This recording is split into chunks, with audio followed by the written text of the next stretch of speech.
بسم اللہ الرحمن الرحیم۔ السلام علیکم، امید کرتی ہوں کہ آپ سب خیریت سے ہوں گے، ٹھیک ٹھاک ہوں گے۔ جی تو آج جو میں ویڈیو بنا رہی ہوں یہ اپنے اسٹوڈنٹس کے لیے، اپنے بچوں کے لیے بنا رہی ہوں۔ ان کو صرف یہ بتانا ہے کہ قربانی کا بیک گراؤنڈ کیا ہے، یہ ہم قربانی جو کرتے ہیں یہ کیوں کرتے ہیں، اس کی کیا وجہ ہے، اس کی کیا ریزنس ہیں، کیونکہ بہت سارے بچے اس چیز کے بارے میں آگاہی نہیں رکھتے، نہیں جانتے کہ یہ ہے کیا۔ تو اس کے لیے میں نے جو انتخاب کیا ہے وہ حفیظ جالندھری کی ایک بہت ہی خوبصورت نظم کا انتخاب کیا ہے، ٹھیک ہے۔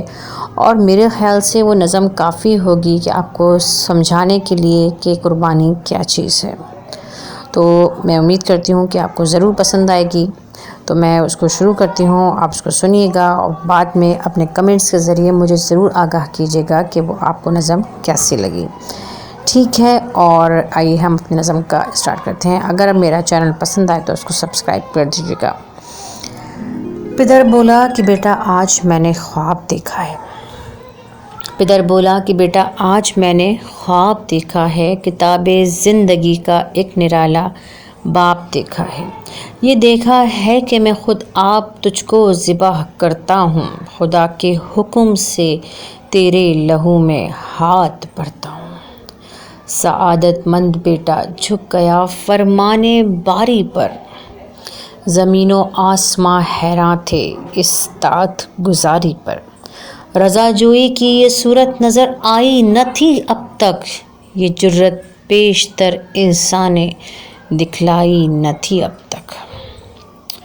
عجب بشاش تھے دونوں رضائے رب عزت پر، تأمل یا تذبذب کچھ نہ تھا دونوں کی صورت پر۔ کہا فرزند نے اے باپ اسماعیل صابر ہے، خدا کے نام پر بندہ پہ تعمیل حاضر ہے، مگر آنکھوں پر اپنی آپ پٹی باندھ لیجئے گا، میرے ہاتھوں میں اور پیروں میں رسی باندھ دیجئے گا، مبادا آپ صلی اللہ علیہ وسلم کو صورت پہ میری رحم آ جائے، مبادا میں تڑپ کر چھوٹ جاؤں ہاتھ تھرائے۔ پسر کی بات سن کر باپ نے تعریف فرمائی، یہ رسی اور پٹی باندھنی ان کو پسند آئی۔ ہوئے اب ہر طرح تیار دونوں باپ اور بیٹا، چھری تھامی پدر نے اور پسر قدموں میں آ لیٹا۔ پچھاڑا اور گھٹنا سینہ معصوم پر رکھا، چھری پتھر پہ رگڑی ہاتھ کو حلقوم پر رکھا۔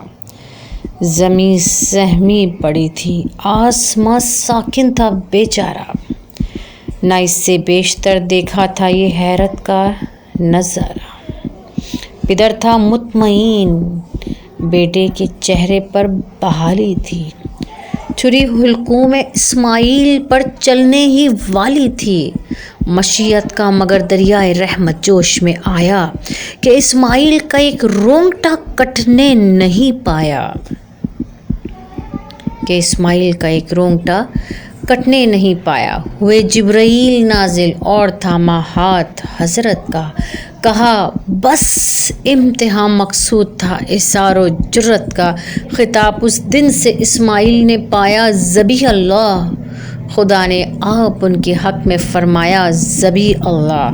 تو جناب یہ تھی وہ نظم جو مجھے بہت پسند آئی اور میں نے آپ کے لیے سلیکٹ کی، اور اس میں حضرت اسماعیل علیہ السلام نے ذبیح اللہ کا خطاب پایا، اور حضرت ابراہیم علیہ السلام جو کہ تھے ہی خلیل اللہ یعنی اللہ کا دوست، اور جو دوست ہوتا ہے اس کو بار بار آزمایا جاتا ہے۔